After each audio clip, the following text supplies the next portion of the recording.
Swallowing wise, if your child's taking longer than 30 minutes to take their bottle or to do their feedings, there might be something we can look at and support that so it's not such a struggle and for both the parent and the baby to get through a feeding.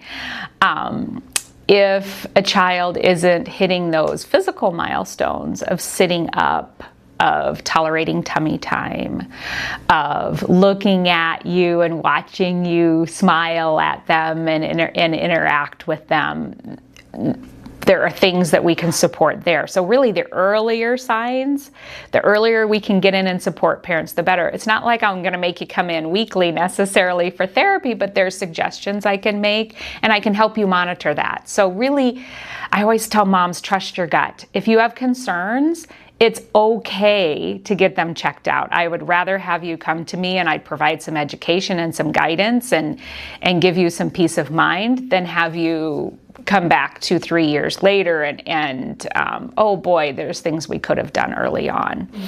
So that 30-minute feeding rule is a nice guideline. It's not a rule, it's a guideline.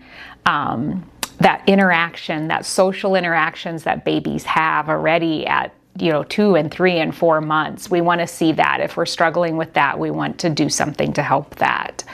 A child should be using at least a couple of words by 1 year of age. So they should have mom, dad, they should be using gestures, up, that they want up. Something other than noises and crying.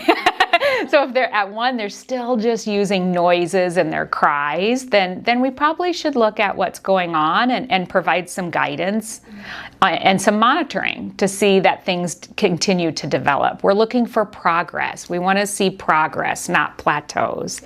Doctor's visits are great. They always cover all the milestones, but talk to your doctor about it. And if you're still not satisfied with that answer, just say, can I just see the speech pathologist and have them check it out and ask for that. And insurances typically cover those evaluation visits, but that is something you want to check out too. Every insurance is different.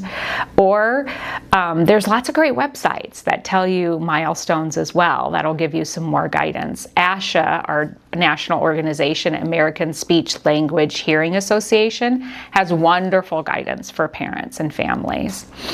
Speech and language skills grow immensely between about 1.5, 2 years old and 5. So that's I always call it our critical window of development. I want to see if kids aren't really using words to communicate by age 2, I really would love to see them because there's so many things we can do, easy things early on that don't look like therapy, that is just play and interaction that can help boost that and help that grow.